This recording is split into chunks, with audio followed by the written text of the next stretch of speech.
Gondoltam, felhívom minden a 90-es években kölyök bajtársam, illetve a retrora fogékony fiatalok figyelmét, hogy március 31-e óta ingyenesen letölthető gyermekkorom kedvenc játéka a StarCraft, illetve a Blood War kiegészítő, úgyhogy most már nincsen semmi akadálya egy kellemes kis délutáni vérondásnak. Most viszont cseréljük meg az utolsó két számjegyet, menjünk vissza egészen 1989-be, amikor is megjelent a Secret Quest az Atari 2600-ra. 89-ben az Atari 2600-ra? Igen, 1989-ben az Atari 2600-ra. Ez pedig itt egy 87-es Xex fénypisztoly. Akkor hát most folytassuk a legjobb Atari 2600-as játékkal. It all began in 1972 with a bunch of Silicon Valley rebels who quit their boring 9-to-5 engineering jobs to pursue a computer games dream.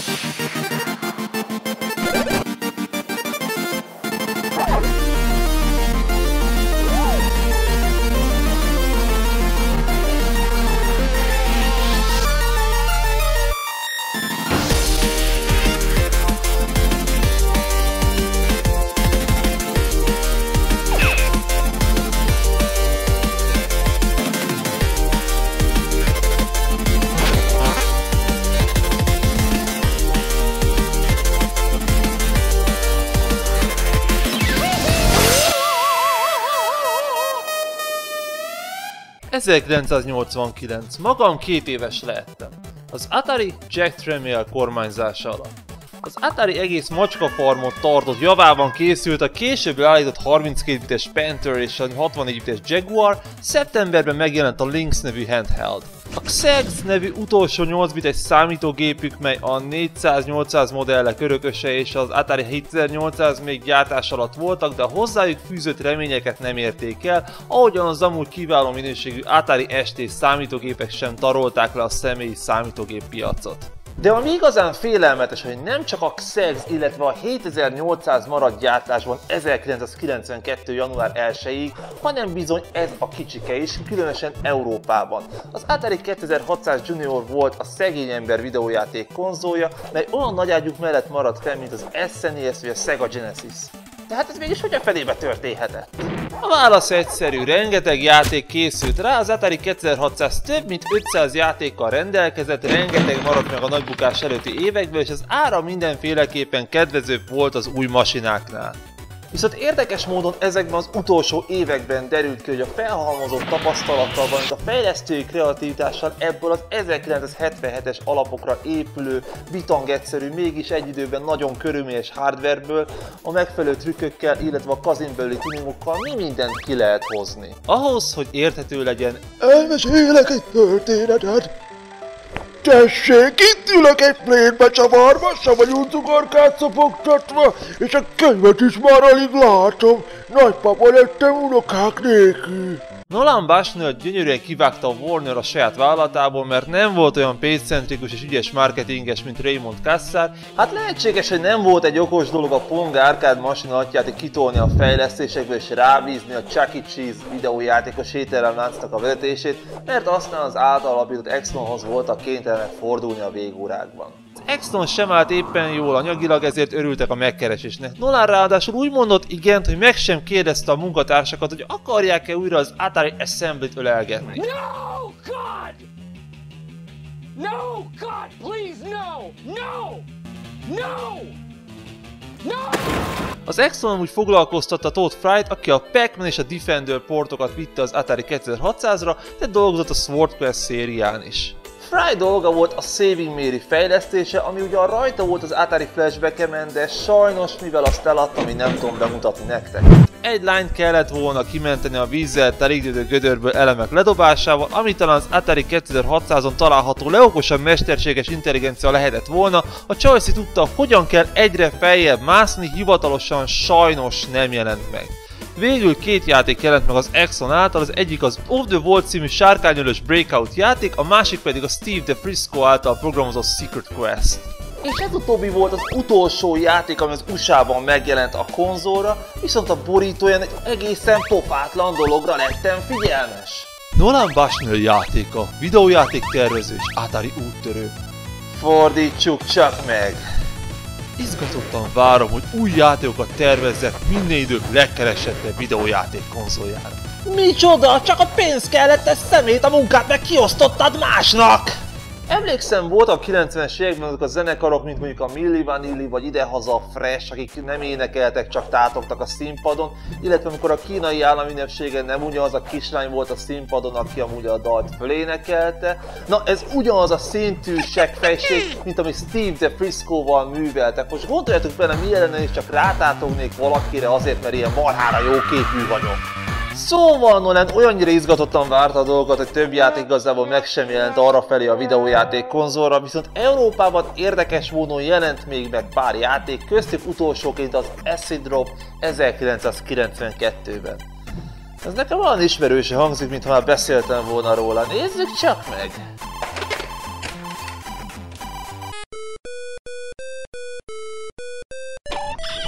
Most már emlékszem.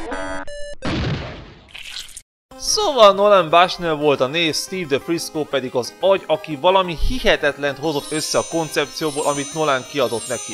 Másold le a Zeldát!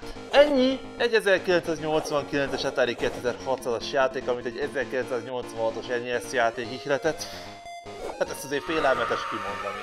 Az a vicces, hogy egy elszánt programozó nekiállt a közelmúltban Zeldát írni a konzolra, de ez csak a kezdeti szakaszig jutott.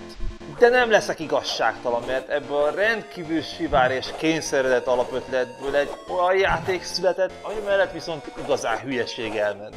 De lássuk csak meg a játékot dobozostól, mert ez az egy játékon van, ami nem csak hogy dobozos, de sérülésmentes és újszerű. A játékokat eredetileg műanyag fólia védte a világ bajaitól, azon belül foglalt helyet a kartondoboz, ami belül már eltérhetett, a többségnél felül egy kis karton foglalatban csücsült a játék és mögötte a kézikönyv, a Secret Quest esetében sem volt ez másként. Elnézve a borítót, én nem is tudom, hogy mire gondoljak. Nagy kár, hogy nem lett belőle film. A sárkány mondjuk elég epikus, az önmegsemmisítő felirat és kemény akciót sejtett, adjunk neki! A címképernyőn meg lehet adni egy-két betűből álló kódot, és stílusosan az IT-t adtam meg. Nyilván az elején nem tudod, hogy ez mire jó, de jegyezd meg, mert a jelszónál fontos lesz. Hogy mi van? Nem lövünk le semmit idő előtt. Csak téged! A játék az elején nem tűnik érdekesnek, rögtön találunk egy kardot, csak a papa hiányzik a kultikussá vált mondattal. Ha nagyon erőlködünk, akkor valóban lehet egy borzasztóan sematikus Zelda Dungeon utánérzésünk. Amire figyelnünk kell, hogy az energiánkat és az oxigén szintünket a nulla felett tartsuk, utóbbit a levegővétel és a sérülések egy része, előbbit pedig a fegyverek, illetve a sérülések egy része szintén csökkentik. Fegyverek? Igen, ebben a játékban több is van. De nekem ez egy is elég, hogy megöljelek! A TV-típus fekete-fehérbe állításával jelenik meg a status screen, jelölve a szintet, ahol járunk, a többemeletes pályán az emeleteket, a fegyvereket, valamint a kódot, amivel tudjuk folytatni a játékot, ha nem tudjuk egy szuszra végigvinni. Ez azért nagyon bonyolult játék 128 byte-ból. Vagy mégsem? Sajnos nem találtam a Secret Quest Kazujáról rendes fotót, bár ez a kis felbontású homályos vacak állítólag az, bár ezeken a Homebrew áramkörökön jobban látszik a dolog. Az eredeti Atari cartridge-ek lapkája mindig zöld, míg a mai Homebrew-oké többnyire piros, kék, de igazából lehet bármi. A lényeg, hogy a hardware kifutási ideje alatt kvázi minden cartridge-be építettek az úgynevezett SAR Super Chipből, ami gyakorta csak 128 byte memória bővítés jelentett, ami viszont ugye megduplázta a képességeket és a lehetőségeket, másrészt pedig ebbe a cartridge-be is 16 kilobajtos ROM került szemben az átlagos 4-jel. A 8 pálya célja, hogy felleljük a kijutásra szükséges kapu helyét, megtaláljuk az egyre nagyobb számú elrejtett kódot, melyeket helyes sorrendben beütve aktiválhatjuk az önmegsemmisítőt a számítógépen, ami után pár tucat másodpercünk van lehető legrövidebb útvonalon meglógni. A grafika nem bonyolult, fekete háttér és egyszerű falak, az energia láthatóan nem erre ment el. Na de szórakozz már, ott van a 16 kilobajtos Solaris, a 4 kilobajtos Pitfall, vagy a 8 kilobajtos Kung Fu Master, minden tök szép, részletes a grafika, és utóbbiak nem is voltak ellátva a SAR Super Chip-el, mégsem szarakodtak, erre nincs mentség! És tudod mit? ebben bizony van igazság, ugyanis amíg az ember nem ismeri meg ennek a játéknak a rejtett funkcióit, simán gondolhatja, az egy ilyen sima, egyszerű kaszabolós játék, és lehet, hogy pontosan ezért is nem lett olyan híres, mint a Solaris. Te viszont biztos vagyok benne, hogy pontosan azért sértődtél meg, mert ott hagytalak a másik lakásban szó nélkül. Nem már, most komolyan megsértődtél? Hülye másik személyiségek, már ők is utálnak engem. A játék első fegyvere a kard, amit rögtön az első szobában találunk. A csatáknak ezzel a fegyverrel valóban van némi Zelda hangulatuk, bár abban nem rémlik, hogy a kétségbe esetem WC-t kereső hasmenéses nagyívó mozgáskultúrát adták volna vissza nagymama protézisei, propeller sapkás töklámpások és kókat krumpi emberek, meg persze Remiel a Neon Genesis Evangelionból.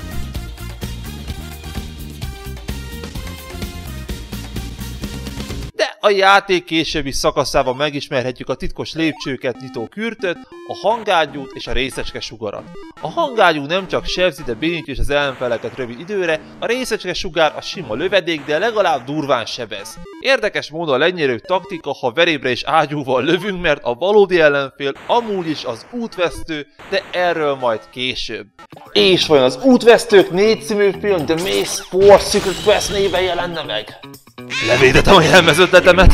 Ellenfelekből van pár típus, de a megjelenésükön túl annyi a különbség közöttük, hogy hány találatot bírnak ki, hány pontot érnek, és az energiát vagy az oxigénet csapolják meg. És most nyilván azt gondoljátok, hogy az a legszemetem, amikor a szádon keresztül kiszokkodja a tüdetből a levegőt.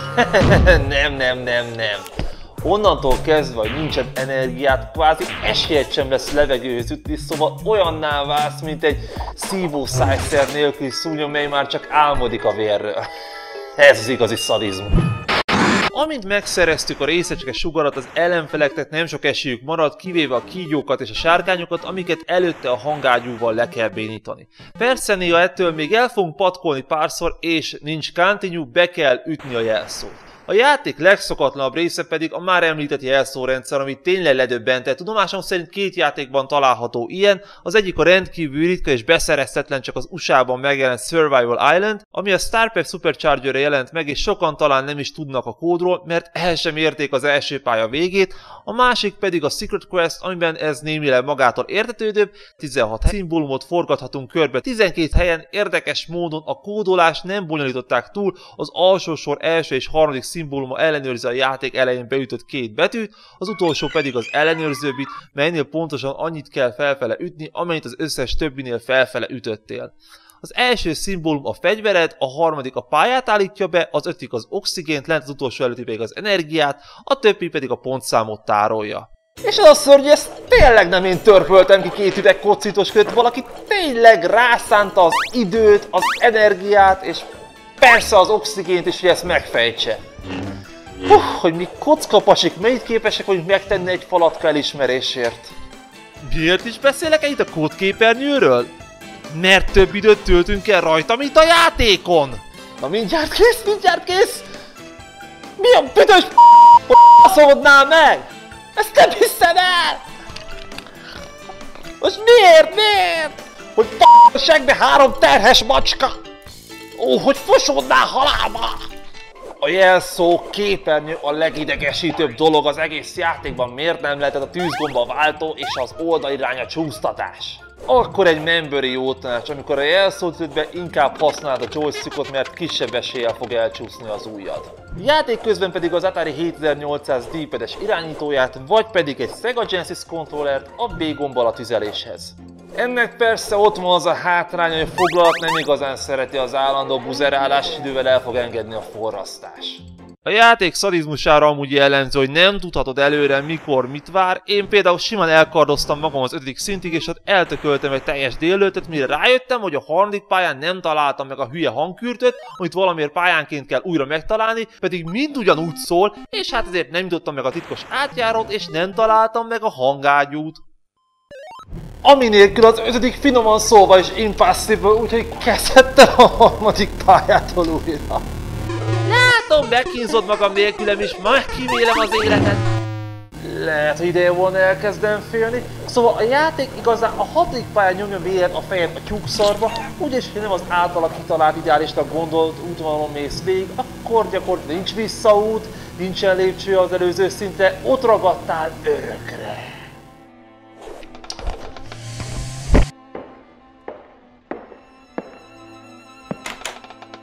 Itt komolyan elgondolkoztam, mit tegyek az életemmel.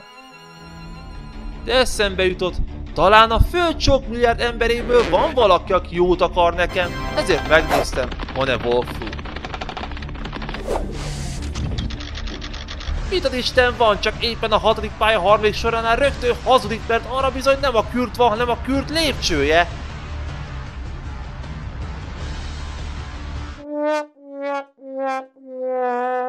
Valami csodának hála aztán csak eljutottam a 7. szintre, ahol valóban várt a kígyó, amit valóban csak a hangágyú üt ki, de inkább kerültem, mert többet veszel, mint amennyit ad. Pont mint egy látogatás a kuplerájban. Aztán találtam egy olyan pontot, ahol ha véletlenül másodszor is megfordulsz, a játék tényleg megmutatja a középső ujját.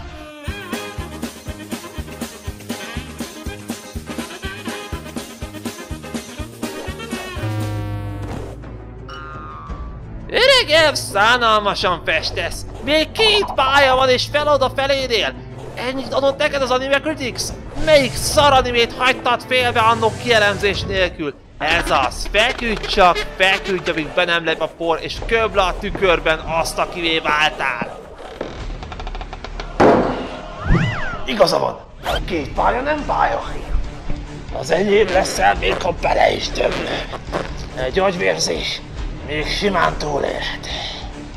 A 7. pálya még oké, egy rohadék csapdát leszámítva, a 8. viszont az, ahol programozó fele barátunk elkezdett nagyon bunkó lenni. Itt végre tisztelté teszi a híres sárkány, vagy inkább sárkányfej, ami alulról köpköd, hát a borítón nem így nézett ki. Na de hogy lehet legyőzni? To kill the dragon, you need the sword. Senki ne hallgasson Novorra, ez nem Ganon, 2 lövés kell neki a hangágyúból, viszont hogy kicseszés legyen, néha még fagyott állapotában is leköp. A poén kedvéért semmit nem fogadni, de itt már az erőpajzsokon sem tudsz átmenni sebzés nélkül, szóval kitizgat. Az egyetlen továbbjutási lehetőségnek azt találtam, hogy csak a legbénább ellenfeleket kardozom le, pótolva az energia és oxigén veszteségeket, máskülönben elfogyna az energiám, és hiába segít a walkthrough, hogy merre menjek, get the code, get the horn, egyszerűen kifogyok és végem. A játék vége pedig igazi csemege, a leghosszabb menekülés a kijárathoz, hogy a célegyenesben hányanak a seggedbe, de a végjátszás író és aranyos, mert képes volt pont ebben is hibázni.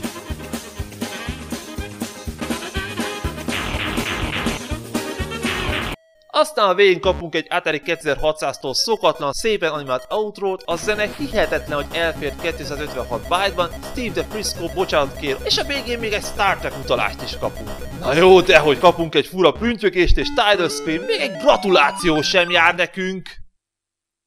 Bocsánat kérek előre és a női nézőimtől, de ez a játék egy tipikus utolsó ribanc. Sokat ígér, csábító, kacsingat, az elején könnyen adja magát, aztán ahogyan közeledsz felé, egyre inkább alá tesz, ahol tud. Folyton csak a szépet látod meg benne, a türelmed és az elszántságot példaértékű, de ő mindig csak problémát okoz. Nem tudsz eligazodni rajta, eltévedsz a lelki útvesztőjében, hamis reménnyel folyton a képedbe hazudik, és a végén jól összezavar, és elég időt sem ad arra, hogy a végén boldog légy. Aztán, ahogy mentek előbbre és előbbre a kapcsolatokban, már direkt csapdákat állít, olyanokat, amikből nincs visszaút. Mivel már rengeteget adtál neki, és nem vagy egy könnyen kiszálló típus, adsz neki esélyt az újrakezdésre, új alapokra helyezd a kapcsolatokat. Nekünk férfiaknak pedig ez a végzetünk, hogy még a legnagyobb reménytelenségben sem engedi meg az önbecsülésünk, hogy kiszálljunk, meg akarjuk hódítani szívünk választottját, és a sok pofon és átverés ellenére is azt érezzük, hogy ő az igazi, pedig ott legbelül nagyon is jól tudjuk, hogy teljesen sohasem lesz a miénk. És a végén meg sem köszöni a rááldozott időt. Nos, nem könnyű eldöntenem, hogy a puritán minimalista pályakép a hardware korlátainak köszönhető, vagy az összezavarásunkért lett ilyen, ahogyan a zene, már hogyha nevezhetünk zenének egy folyamatosan ismétlődő 10 másodperces dallamot, bár belegondolva manapság ennél sokan primitívebb dolgokat hallgatnak. És ugyan ad egy kellemes sci-fi atmoszférát az elején, de 10 órányi játék után a Password képernyő előtt ülve igencsak beleketyózik az ember.